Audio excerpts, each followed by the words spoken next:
Bismillahirrahmanirrahim. Assalamualaikum warahmatullahi wabarakatuh. Nahmaduka ya ghafuru ya syakuru wa salli wa sallim barik ala sayyidina maulana Muhammadin wa ala alihi wa sahbihi asma'in amma ba'du. Ini alhamdulillah saya pernah baca di kitabnya Said Muhammad Alawi, judulnya itu Manhajus Salaf fi Fahmin Nusus. Di kitab saya itu halaman 423. Nanti bisa dicek halaman 423. Di situ ada kata-kata wa kanat sunnatu Rasulillah sallallahu alaihi wasallam annahu yat'amu ma yajiduhu fi ardi wa yalbasu ma yajiduhu wa yarkabu ma yajiduhu mimma abahahu wa ta'ala. Terus beliau cerita, siapapun yang makan faman at'ama ma yajiduhu fi ardi fahuwa al-muttabi' lis-sunnah kama annahu hajjal baita min madinati nafsih faman hajjal baita min madinati nafsih fahuwa al-muttabi' lis-sunnah. Jadi supaya perasaan orang Indonesia ketika berpakaian seperti ini, seperti saya, seperti teman-teman ini tetap tercantol, tetap terhubung oleh Rasulullah Shallallahu Alaihi Wasallam. Misalnya Nabi, karena beliau itu orang Madinah, tentu hajinya atau mikotnya dari Dzul Khulaifah. Karena kita orang Indonesia liwat Yalamlam ya harus liwat Yalamlam. Waqata Rasulullah li ahli Madinah Dzul Khulaifah, wa li ahli Syam al-Juhfah, wa li ahli Najdin Qornan, wa li ahli Yaman Yalamlam. Jangan mentang-mentang ikut sunnah Nabi terus orang Yaman mikotnya dari Dzul Khulaifah, orang Syam juga dari Dzul Khulaifah. Semua itu harus min madinati nafsi. Sama seperti Rasulullah yat'amu ma yajiduhu fi ardi, kita juga nat'am ma najiduhu fi ardina.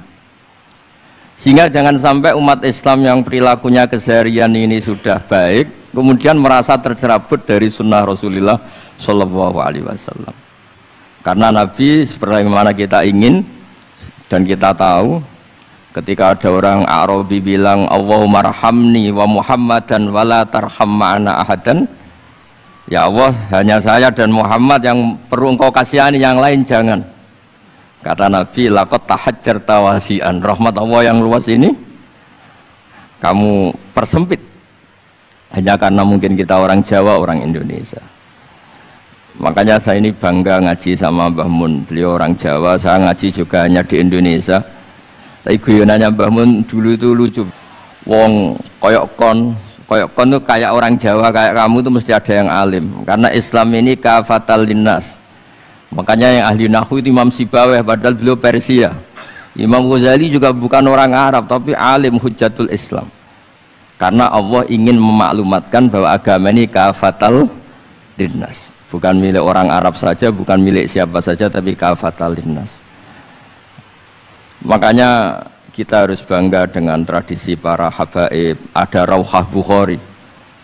Bukhari itu kita tahu namanya itu Muhammad bin Ismail bin Ibrahim bin Mughirah. Setelah itu sudah namanya bin Bardasbah. Maula al-Ju'fi ini Bardasbah itu orang yang dulu diislamkan keluarga al-Ju'fi. Itu Mbah Mun kalau guyon itu Bardasbah cara Jawa mbok parmin mbok parlan ngono. Tapi nyatane dia putu alim alamah namanya Imam Bukhari. Artinya kita tentu sepakat, sangat-sangat sepakat, sangat menghormati orang-orang yang arfa'u minna nasaban kayak para habib. Tapi para habib juga mau ngakui kayak pakai Bukhari as-Sahihul Kutub ba'da kitabil al-Bukhari. Sehingga memang nggak pernah ada masalah secara sanad, secara tradisi. Di kitabnya Said Muhammad ini ada sanad dari ulama India yang orangnya juga macam-macam, dari marga macam-macam. Jadi saya mohon barokahnya sanad ini kemudian kita tahu apa sih sanad itu. Sanad itu ya kadang-kadang harus lewat orang yang mungkin kita tidak cocok.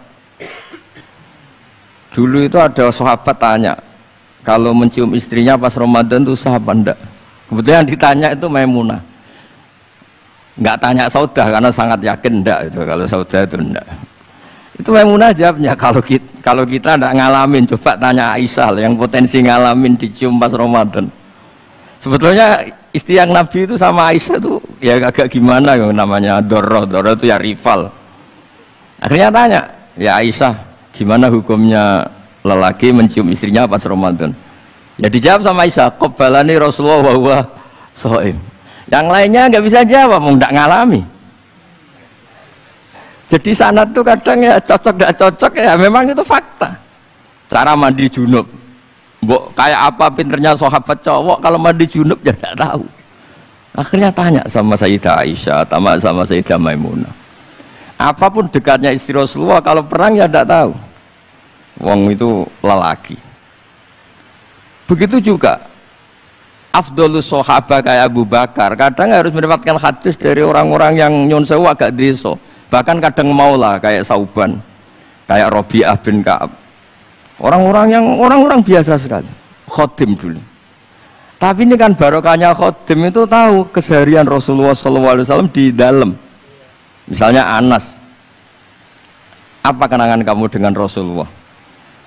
Kenangan saya itu saya khodam tu Rasulullah SAW asyra sinin. 10 tahun saya itu tidak pernah melakukan sesuatu, ditanya Nabi lima sonata. Walalise entarok tu lima tarokta. Sehingga kalau saya pas baik itu ya agak berani tanya anak dalam saya, ngapain kamu? Dan sama pinter anut sunnah Rasulullah SAW. Jadi hal-hal seperti ini itu keseharian yang harus kita suka. Di antaranya lagi, inna min khiyari ummati fima nabba'ani al-malul a'la kauman yathakuna jahron. Di antara nanti umat pilihanku adalah orang-orang kalau tertawa itu keras sekali. Kauman yathakuna jahron. Itu dulu juga, padahal ada riwayat kasratul dhahki tumitul qalba. Banyak tertawa itu bisa mematikan hati. Tapi ini juga dilawan, kalau banyak cemberut bisa frustasi. Biar lucu sampean tuh tidak ngawur, tapi ada sanadnya. Ada seorang mufasir yang bilang ketika nafsiri wa annahu wa adhaka wa abka, Allah itu zat yang memberi kamu tertawa. Mbok kamu ingin susah, tidak akan tertawa. Tapi kalau Allah menghendaki ya tertawa aja. Ada orang miskin frustasi, maunya gak tertawa. Tahu-tahu jalan-jalan ngerti badut, ya akhirnya tertawa. Ya karena adhaka itu fi'lullah. Kalau Allah menghendaki mau apa? Karena adhaka itu fi'lullah. Gak bisa. Orang yang baru seneng kayak apa, nggak ingin nangis. Tapi kalau Allah menghendaki wa abka, dinangiskan ya tetap menangis. Wa anna wa adhaka wa abka. Karena kita ini semua adalah objek oleh kudrahnya Allah Subhanahu wa ta'ala. Jadi supaya Islam ini gampang ya. Saya pernah cerita ke kiai yang khusyuk. Kalau sholat lama sekali, tak cerita ini hadis. Nabi itu gak pernah menegur orang yang sholat cepat. Yang ada itu sanad negur sholat lama. Terus tak ceritanya hadisnya Mu'ad, tertawa-tawa deh. Gus kamu itu raan kok masih punya dalil. Saya punya sanad. Ada nggak sanad Nabi negur orang yang baca surat pendek? Nggak ada. Yang ada itu yang baca surat panjang. Ini yang rileks karena potongan Islam Jawa ini kalau tidak berat nggak akan kuat. Jadi ya sudah. Inna minkum munafirin katanya Nabi. Sholat yang terlalu lama itu munafir kata Nabi. Afattanun anta ya Mu'ad, kamu bikin umat ini nggak nyaman karena kalau kamu jadi imam itu lama sekali. Ini alhamdulillah betul. Hadis ini harus kita hafal betul. Nah, supaya Islam ini meskipun pilihan-pilihan keseharian itu ada sanad, itu saja kepentingan saya. Yat amu ma yajiduhu fi ardi wa yalbasu ma yajidu wa yarkabu ma yajidu.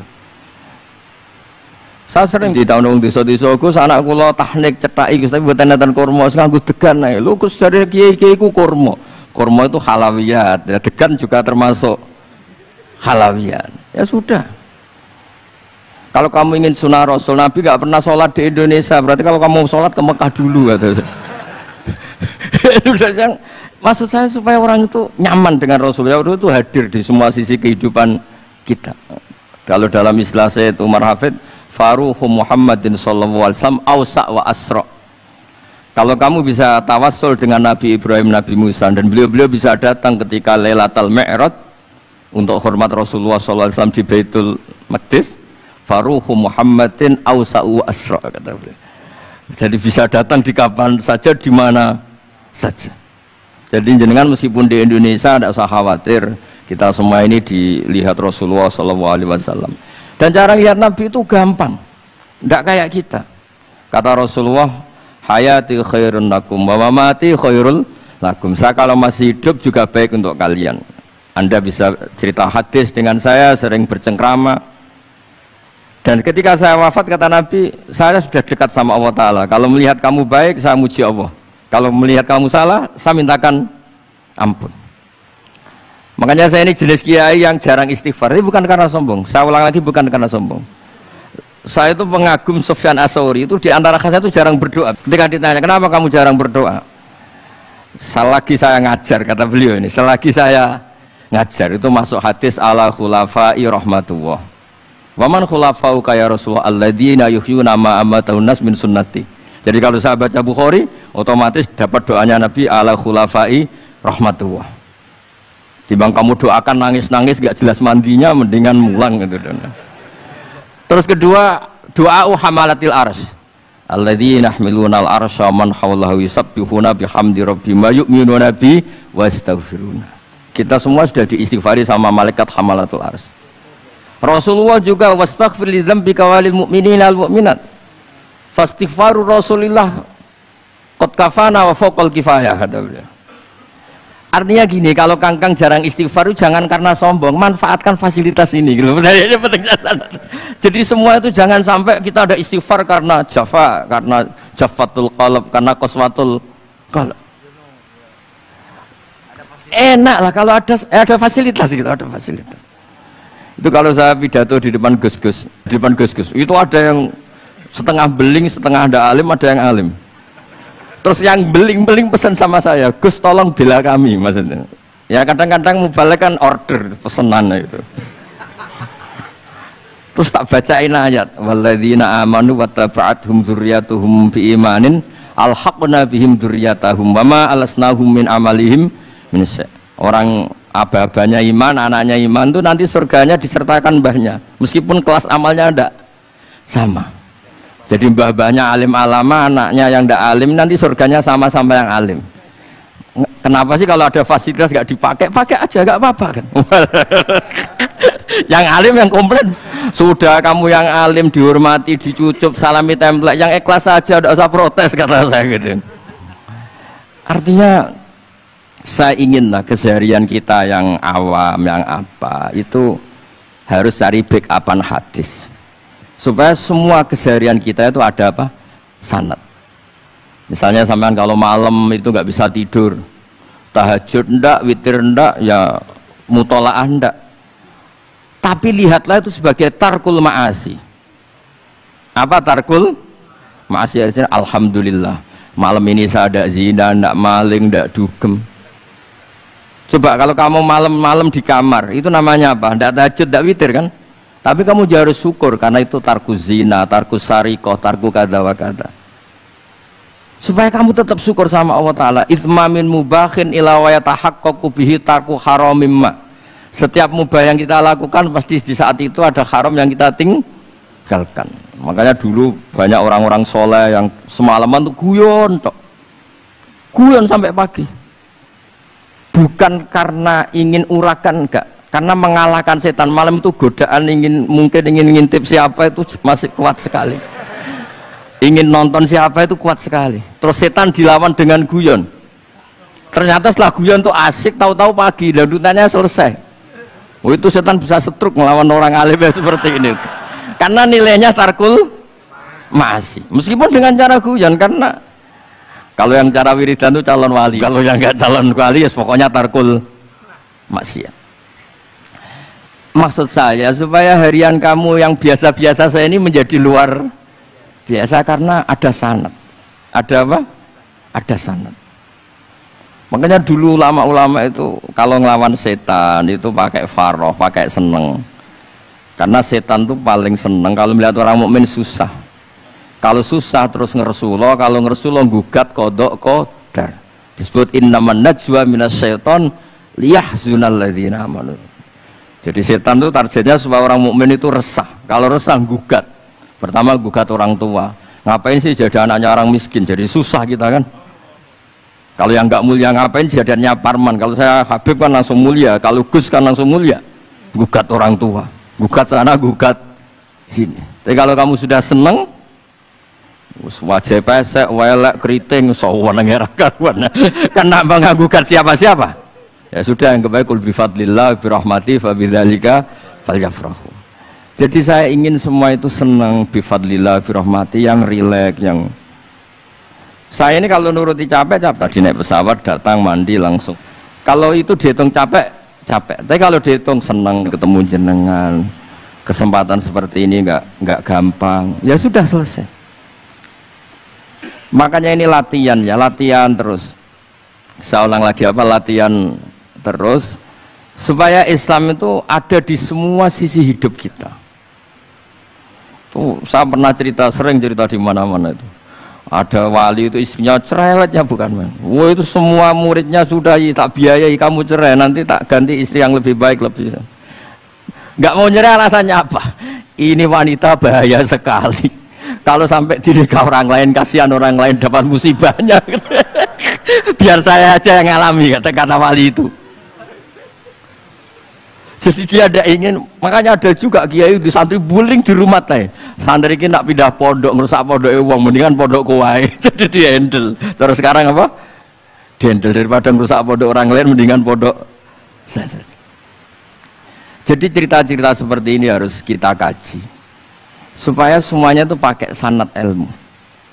Sama lihat di kitab Ihya itu ada bab-bab di Ajaibul Qalb. Apa di bab apa Ajaibul? Di situ kayak apa Imam Ghazali memerankan orang-orang pilihan Allah yang menjadi gampang melihat keseharian.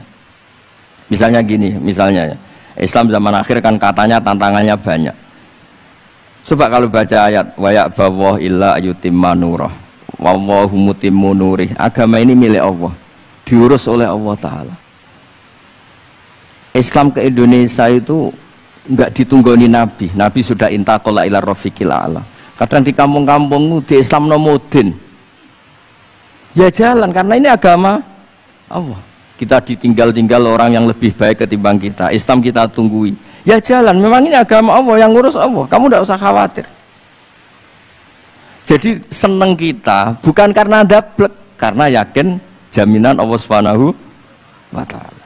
Jangan sampai kamu itu seneng karena dablek, karena arogan, jangan.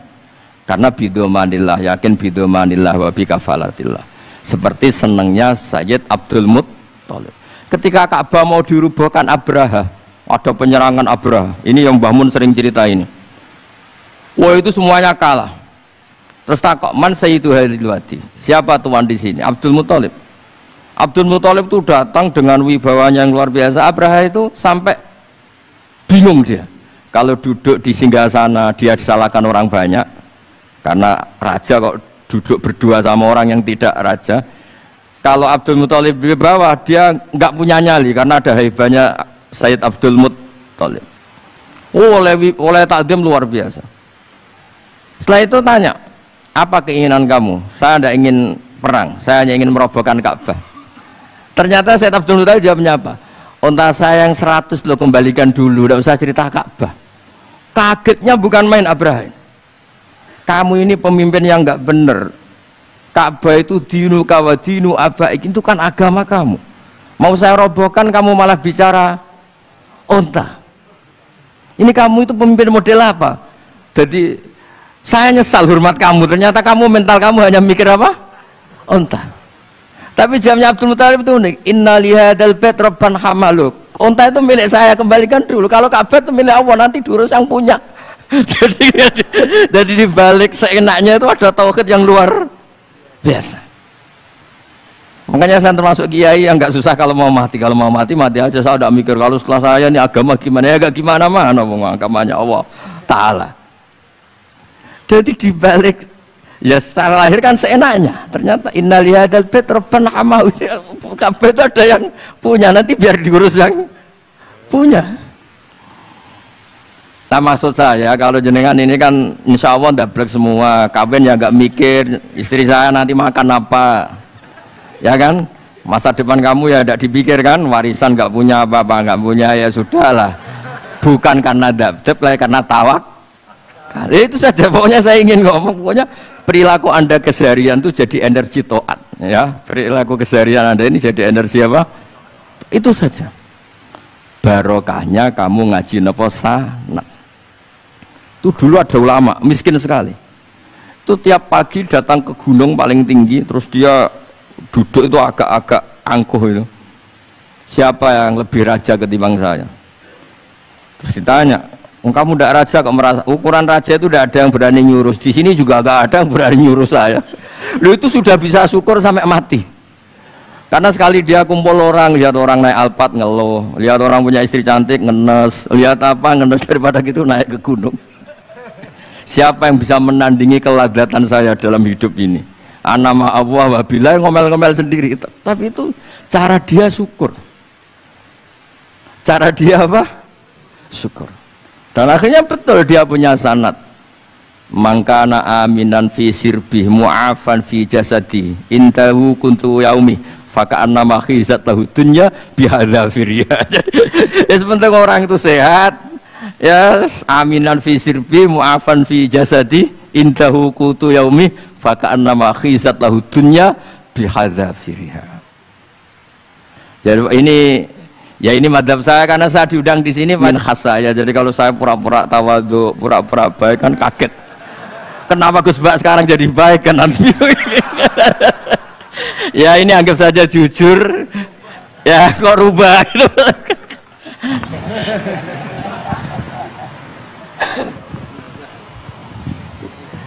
Begini ya, masalah cangkem elek. Jadi begini, dulu ketika Sulhul Hudaybiyah itu kan umat Islam sedikit sekali, terus dipaksa untuk pulang dari Mekah, tidak boleh umroh. Terus sahabat berkomitmen berani mati bela-belain Rasulullah Shallallahu Alaihi Wasallam. Ketika berani mati ini digojlok sama orang musyrik. Jangan-jangan setelah kami perang betul, kamu meninggalkan Muhammad. Ini ya omongannya orang musyrik.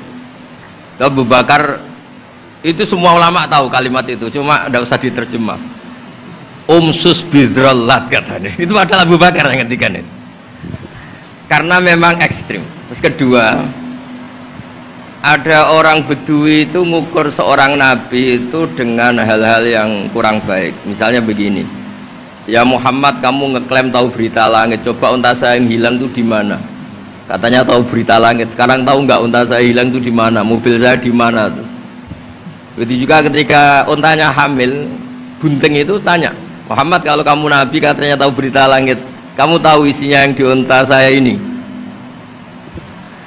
Itu ada sahabat yang saking nggak kuatnya demi bela nabi itu, udah kalau tanya gitu tanya saya terus si tadi orang tadi dibilangin sahabat nazauta 'alaiha fakanat minha sakhlah. jadi intinya kadang ad-difa sama orang-orang gitu mau tidak mau nggak ada pilihan itu. Kalau yang ma'ruf di Quran ya uffil lakum wa lima ta'buduna min dunillah. Jadi ketika Nabi Ibrahim ini sering saya patah-patah supaya tidak paham semua karena ini sanad kurang baik, tapi kebutuhan itu. Biasanya yang minta itu yang jenisnya ya seperti ini, yang sudah cangkem elek cuma butuh legitimasi gitu. Jadi dia butuh nggak tanggung jawab, dilimpahkan ke saya. Kalau saya kalaupun salah kafaroh saya banyak. Saya kan ngapalin Quran. Kalau orang itu hafal Quran, inna wa ta'ala la yu'adzibu qalban wa al Quran. Kalau kamu sekali salah adabnya banyak. Kalau saya punya penawar banyak itu. Jadi faja'alahum judadan tadi. Siapa yang memecahi berhala ini? Kata Ibrahim, ya yang bawa kapak. Kenapa mecahin? Mungkin sentimen dia ingin disembah sendiri katanya. Tanya yang bawa kapak. Kata orang-orang kafir, kamu kan tahu berhala itu tidak bisa ngomong, masa disuruh nanya gitu. Otak kamu di mana? Nggak bisa ngomong, nggak disuruh nanya otak kamu di mana. Terus Ibrahim balik ngendikan, balik mengatakan uffil lakum, otak kamu lalu di mana? Kayak ditanya aja bisa jawab kok kamu sembah. Jadi di beberapa kesempatan sahabat belain Nabi sampai gitu. Jadi banyak orang Bedui, orang-orang peradaban, karena Nabi itu memang nyatanya mendapat berita dari langit, mereka terus itu dijadikan alasan. Unta saya hilang di mana Muhammad? Ini di mana unta saya ini hamil, itu bentuknya kayak apa? Katanya kamu tahu berita langit. Masa gini aja enggak tahu? Ya terus tadi. Saya enggak tahu, sahabatnya mungkin kayak jenengan enggak tahu saya. Terus dia ambil, udah tanya saya aja. Nazauta 'alaiha fakanat minka minha sakhlak. Nazauta itu sudah paling anaknya ya kayak kamu lah, kamu yang nazauta 'alaiha, enggak usah diterjemah nazauta 'alaiha itu. Tapi potongan-potongan gini tahu kira nazauta 'alaiha itu kayak. Artinya ya memang dalam banyak hal memang nggak bisa dihindari hal-hal seperti itu. Ya tapi tentu yang suasananya ilmiah, bukan khadzun nafsi, ya suasananya yang ilmiah, bukan apa khadzun nafsi. Karena kadang-kadang memang mau tidak mau kayak ya tadi orang-orang yang menghujat Nabi, orang-orang yang apa itu kadang-kadang paling efektif itu ya jawab seperti itu, ya jawab seperti itu sudah berapa tadi? 3 kan. Nah itu bukti bahwa kadang-kadang itu nggak ada pilihan dalam menjelaskan, ya nggak ada pilihan dalam menjelaskan. Sebetulnya kalau saya boleh milih di mana-mana sanad tuh ngajinya utuh. Saya dulu ngaji Mbah Mun itu mulai Jamul Jawami, Fathul Wahab banyak. Sebagai keluarga Quran, bapak saya itu hafal Quran tuh kayak Fatihah, ma'ruf itu di daerah saya. Tidak ada orang hafal Quran kayak Fatihah kayak bapak saya itu. Makanya tradisi keluarga kami memang Quran, terus bapak kami juga dari ulama lasem. Jadi karena kalau konstruksinya tidak khatam seperti ini namanya ijazah amma ya cukup lah buat rame-rame. Tapi secara keilmuan itu masalah karena konstruksinya belum selesai. Ada orang ngajar lumak. Usul fikih itu perangkat yang mau tidak mau untuk alat tafsir. Misalnya begini, wa antasma'u bainal ukhtain, tidak boleh mengumpulkan perempuan 2 yang kakak beradik jadi istrinya 1 orang.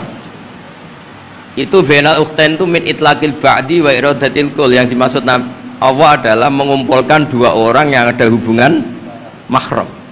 Coba kalau kita misalnya bikin gerakan kembali ke Quran, berarti yang haram hanya antasma'u bainal ukhtain, padahal yang haram adalah bainal mar'ah wa ammatiyah wala bainal mar'ah wa khalatiyah wala bainal mar'ah wa jaddiyah. Pokoknya 2 perempuan yang ada hubungan mahram tidak boleh dikumpulkan dalam satu pernikahan.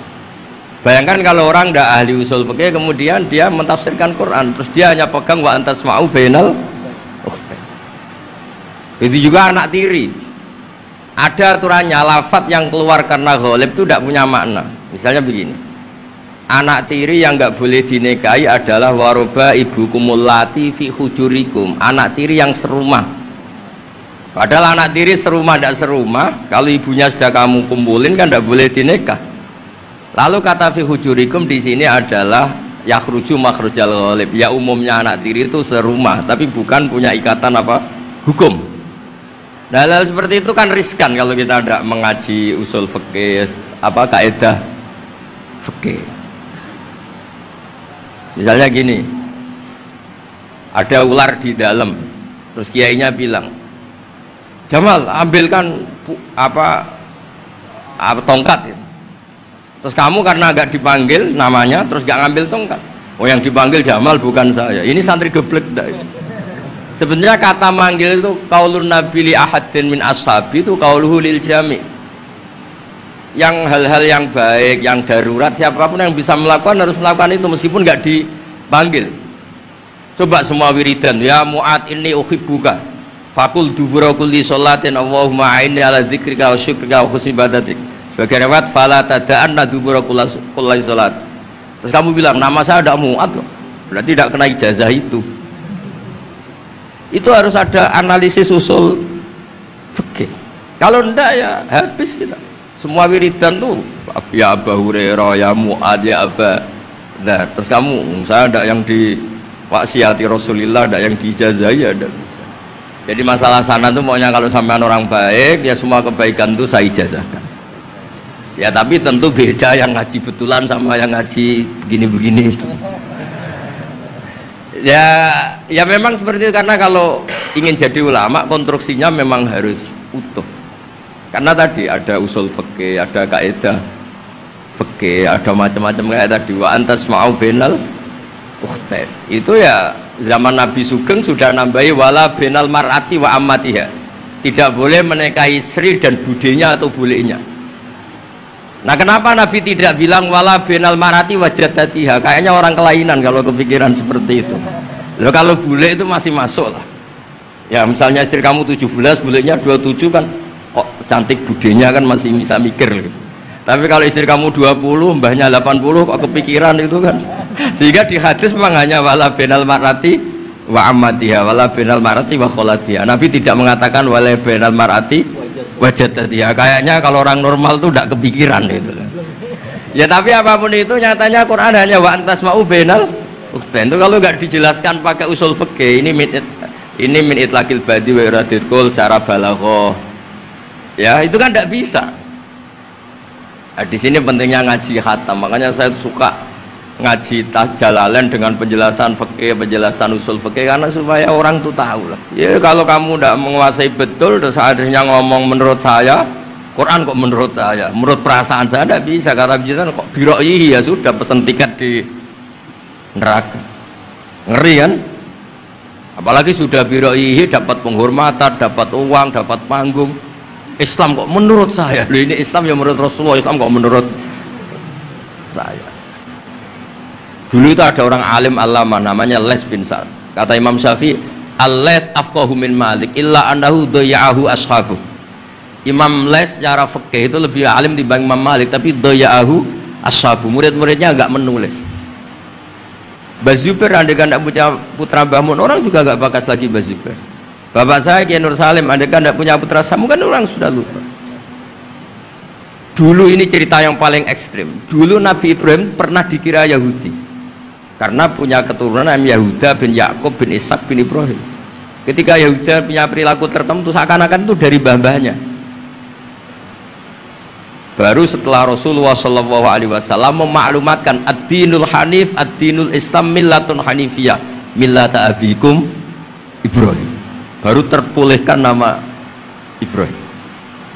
Makanya kalau dalam nasihat Arab itu kama takarroma bi Muhammadin Adnan. Dulu orang tuh nggak tahu Adnan itu siapa, Kusa itu siapa, Kilab itu siapa. Gara-gara punya cucu yang bernama Rasulullah Muhammad SAW, Sayyidul Khalqi, orang nyari-nyari Abdullah itu siapa, Abdul Muthalib itu siapa, Hashim itu siapa. Akhirnya diketahui Sayyid Abdul itu orang yang ganteng, perilakunya baik. Abdul Muthalib itu orang yang pertama sering makan-makan, ngasih makan orang haji gini-gini.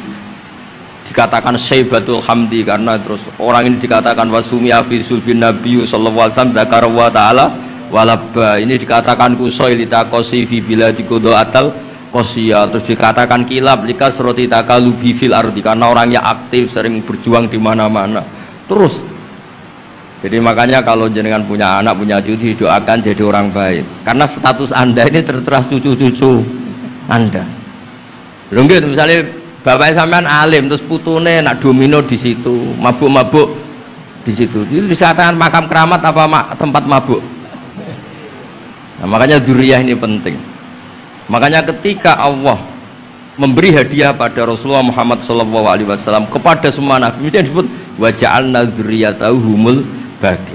Ketika dikatakan kalimat tauhid juga wa ja'alaha kalimatam baqiyatan fi aqibi. Makanya ukuran orang baik itu ya anaknya, cucunya, apa-apanya, karena ini yang meneruskan status kita. Ya jelas ya. Itu kalau Anda ini ngaji khatam, konstruksi itu tahu. Tapi kalau tidak khatam, ya hanya modal qabilna terus. Ya tapi ya gak apa-apa daripada sama sekali. Malah yudraku kulluh la yudraku. Nggih ngoten mawon mugi-mugi barokah. Assalamualaikum warahmatullahi wabarakatuh.